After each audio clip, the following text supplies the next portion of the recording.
Shri Gayatri tours and travels Chardham యాత్ర complete travel plan. Tamil Nadu రాజకీయాల్లో మరో ట్విస్ట్ చోటు చేసుకుంది. ఎన్నికల్లో ఒక్క ఓటు తేడాతో గెలిచినటువంటి ఎమ్మెల్యేకి షాక్ తగిలింది. బల పరీక్షలో పాల్గొనకుండా టీవీకే ఎమ్మెల్యే శ్రీనివాస సేతుపతిపై మద్రాసు హైకోర్టు నిషేధం విధించింది. తదుపరి ఉత్తర్వులు వచ్చే వరకు అసెంబ్లీలో ఓటు వేసేందుకు వీల్లేదంటూ కూడా న్యాయస్థానం తీర్పునిచ్చింది. పార్టీ బలాన్ని ప్రభావితం చేయనుంది హైకోర్టు యొక్క తీర్పు. ప్రధానంగా శ్రీనివాస సేతుపతి గెలుపును సవాల్ చేస్తూ మద్రాసు హైకోర్టును ఆశ్రయించారు డిఎంకే అభ్యర్థి పెరియ కరుప్పన్. అయితే ఓట్లను మళ్లీ లెక్కించాలంటూ కూడా ఆయన డిమాండ్ చేశారు. ఈ ఘటనతో మాత్రం 119కి తగ్గనుంది టీవీకే పార్టీ యొక్క బలం.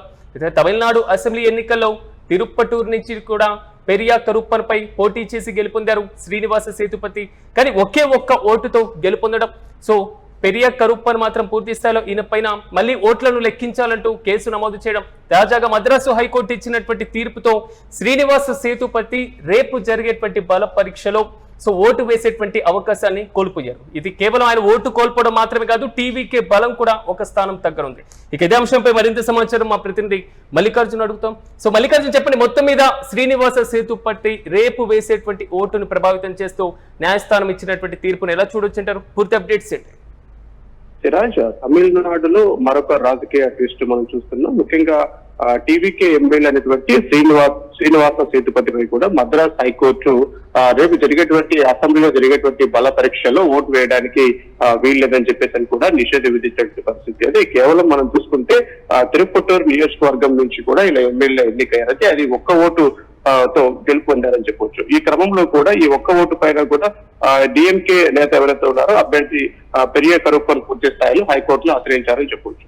అయితే నేపథ్యంలో కూడా ఒక్క ఓటు ఏ విధంగా వచ్చింది, ఆ గెలుపు పైన తమ అనుమానాలు ఉన్నాయని చెప్పేసి కూడా కోర్టును ఆశ్రయించిన నేపథ్యంలో కోర్టు పూర్తి స్థాయిలో మరొకసారి ఆ నిషేధం విధించిందని చెప్పవచ్చు. దీనిపై రీకౌంటింగ్ చేయాలని చెప్పేసి కూడా చెప్పినటువంటి నేపథ్యంలో కూడా ఒకసారి రేపు బల పరీక్షలో పాల్గొనకుండా ఈ అభ్యర్థి పైన కూడా నిషేధం విధించినటువంటి పరిస్థితి మనం చూస్తుంది. ఇప్పటి వరకు తమిళనాడు అసెంబ్లీలో మనం చూసుకుంటే విజయ్కి 120 స్థానాల మద్దతు ఉందని చెప్పవచ్చు. అయితే ఒక అభ్యర్థి ఇప్పుడు వివాదంలో ఉన్నారు కాబట్టి తీర్పు అంశంలో కాస్త క్లారిటీ లేదు కాబట్టి ఒక అభ్యర్థి తగ్గేటువంటి అవకాశం ఉంది. అయితే ఏదేమైనప్పటికీ కూడా ఇప్పుడు అన్నా డిఎంకే నుంచి ఎమ్మెల్యేల మద్దతు ఉంది కాబట్టి అసెంబ్లీలో ఇప్పుడు బల పరీక్షలోకి ఎటువంటి ఓటు కూడా ఇలాంటి ప్రభావితం చేసే అవకాశం లేదు. ఎందుకంటే దాదాపు 30 మంది ఎమ్మెల్యేల మద్దతు కూడా ఉంది కాబట్టి ఎటువంటి ప్రభావితం చూపదు. కాకపోతే సొంత ఎమ్మెల్యే ఓటు వేయకుండా దూరం కావాల్సినటువంటి పరిస్థితి ఉంది కాబట్టి ప్రస్తుతం అసెంబ్లీలో 119 మెజార్టీ ప్రస్తుతం ఉంది ప్రస్తుతానికి తాత్కాలికంగా. అయితే ఇంకా అన్నా డిఎంకే నుంచి కనుక ఎమ్మెల్యేల మద్దతు ఇస్తే కనుక పూర్తి స్థాయిలో 150 మంది ఎమ్మెల్యేలు కూడా విజయ్ ప్రభుత్వానికి అనుకూలంగా అక్కడ ఓటు వేసేటువంటి ప్రక్రియ కూడా కొనసాగుతుంది. ఇప్పటికే షణ్ముఖం ప్రకటించారు అన్నా డిఎంకేలో ఉన్నటువంటి 30 మంది ఎమ్మెల్యేలు మేము టీవీకేకి మద్దతు ఇస్తామని. కానీ ప్రభుత్వానికి ఢోకా లేదు, కనబడట్లేదు. కానీ ఈ శ్రీనివాస్ సేతుపతికి సంబంధించి మళ్ళీ ఓట్లను లెక్కించేటువంటి దాని మీద వేసిన పిలుపై న్యాయస్థానం క్లారిటీ ఇచ్చిందా, లేదా మళ్ళీ ఓట్లను రీకౌంటింగ్ చేపట్టేటువంటి అవకాశం ఏమైనా కనబడుతుందా? అయితే బల పరీక్షలో పాల్గొనకుండా రేపు ఓటు వేసేటువంటి అవకాశం ఉంది ఖచ్చితంగా. ఎందుకంటే ఒక్క ఓటుతో గెలిచినప్పటికీ కూడా అది గెలుపుగానే భావించాలి. అయితే ఆ ఒక్క ఓటు అభ్యర్థికి డౌట్ వచ్చింది కాబట్టి ఇప్పుడు మనం చూసుకుంటే పెరియ కరుప్పన్ పై పోటీ చేసి శ్రీనివాస సేతుపతి ఒక్క ఓటుతోనే గెలిచారని చెప్పవచ్చు. ఆ ఒక్క ఓటు పైన ఇప్పుడు అక్కడ డిఎంకే అభ్యర్థికి అనుమానం ఉందని చెప్పవచ్చు. అంటే ఆ ఓటు నాకే వచ్చింది, నేను గెలిచాల్సి ఉండగా అతను గెలిచాడు, సేతుపతి గెలిచాడు అని చెప్పేసి కూడా ఒక అనుమానం వ్యక్తమైన నేపథ్యంలో కోర్టును ఆశ్రయించిన నేపథ్యంలో ప్రస్తుతం తాత్కాలికంగా కోర్టు నిషేధం విధించిందని చెప్పవచ్చు. అంటే తదుపరి ఉత్తర్వులు వచ్చేంత వరకు దీనిపైన ఇంకా వాదన జరగాల్సి ఉంది. అయితే అంటే రీకౌంటింగ్ ఆదేశించాలా లేకపోతే ఎలాంటి నిర్ణయం తీసుకోవాలన్న అంశం పట్ల కూడా ఆ జడ్జి పైన పూర్తిగా ఆధారపడి ఉంటుంది. అయితే వాదనలు అంటే తదుపరి ఉత్తర్వులు అంటే మరొకసారి ఈ అంశం పైన వాదనలు వినిపించిన తర్వాత కూడా రీకౌంటింగ్ చేపట్టాలంటే ముఖ్యంగా ఇప్పుడు అనుమానం వ్యక్తం చేసినటువంటి డిఎంకే అభ్యర్థి పూర్తి స్థాయిలో కూడా తనకు ఏ స్థాయిలో అనుమానం ఉంది, ఏ పోలింగ్ బూత్ లో తనకు ఎక్కువ వచ్చినట్టు ఉంది, ఏ బూత్ లో తనకు అనుకూలంగా ఉంది అనే అంశాలను కూడా పూర్తి స్థాయిలో హైకోర్టుకు వివరించాల్సి ఉంటుంది. అయితే ఈ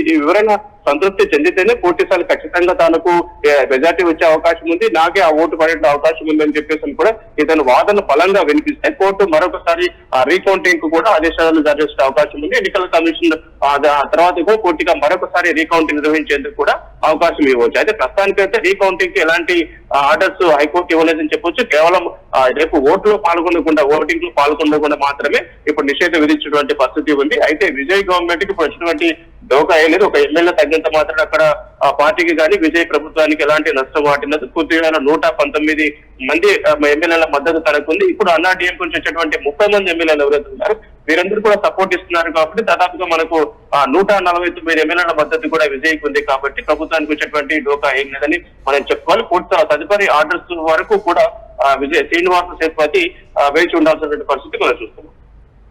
right Mallikarjun, thank you.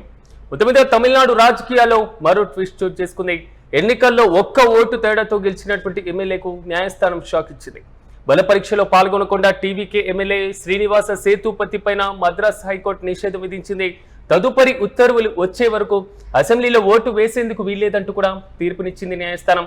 Party బలాన్ని ప్రభావితం చేయనుంది. ప్రధానంగా మద్రాసు హైకోర్టు ఇచ్చినటువంటి తీర్పు శ్రీనివాస సేతుపతి గెలుపును సవాల్ చేస్తూ మద్రాసు హైకోర్టును ఆశ్రయించారు డిఎంకే అభ్యర్థి పెరియా కరుప్పన్. అయితే ఓట్లను మళ్లీ లెక్కించాలంటూ కూడా ఆయన డిమాండ్ చేశారు. కానీ ఓటు వేయడాన్ని మాత్రమే నిషేధించింది న్యాయస్థానం. మళ్ళీ రీకౌంటింగ్ కి న్యాయస్థానం ఆదేశం మాత్రం ఇంకా క్లారిటీ రాలేదు. దీనిపైన ఎలాంటి వాదనలు జరగనున్నాయో చూడాలి. మరోవైపు ఈ ఘటనతో మాత్రం 119కి తగ్గనుంది టీవీకే పార్టీ యొక్క బలం. తమిళనాడు అసెంబ్లీ ఎన్నికల్లో తిరుప్పటూరు నుంచి పెరియా కరుప్పన్ పైన పోటీ చేసి గెలుపొందారు శ్రీనివాస సేతుపతి. తాజాగా న్యాయస్థానం ఇచ్చినటువంటి తీర్పుతో ఆయన ఓటు వేసేటువంటి అధికారాన్ని కోల్పోయారు. చూడాలి, మొత్తం మీద రీకౌంటింగ్ కి అవకాశం న్యాయస్థానం కల్పిస్తుంది. ఒకవేళ రీకౌంటింగ్ చేస్తే ఒక్క ఓటు ఎటువైపు ఉండేటువంటి ఛాన్స్ ఉంటుంది. పెరియా కరుప్పన్ యొక్క అనుమానాలు నిజమయ్యేటువంటి పరిస్థితులు కనబడుతున్నాయి. ఇదే ఒకవేళ నిజమైతే మాత్రం శ్రీనివాస సేతుపతి శాసనసభ్యత్వాన్ని కూడా కోల్పోయేటువంటి అవకాశం కనబడుతుంది. లేదా ఇప్పుడున్నటువంటి ఓట్ల మెజార్టీతో కేవలం ఒక ఓటుతోనే గెలుపొందితే శ్రీనివాస సేతుపతి తదుపరి న్యాయస్థానం ఇచ్చేటువంటి తీర్పు పైనే శాసనసభ్యుడిగా ఉంటారా లేదా ఆధారపడతారా అనేటువంటి విషయం కూడా అప్పుడే స్పష్టమయ్యేటువంటి ఛాన్స్ ఉండొచ్చు.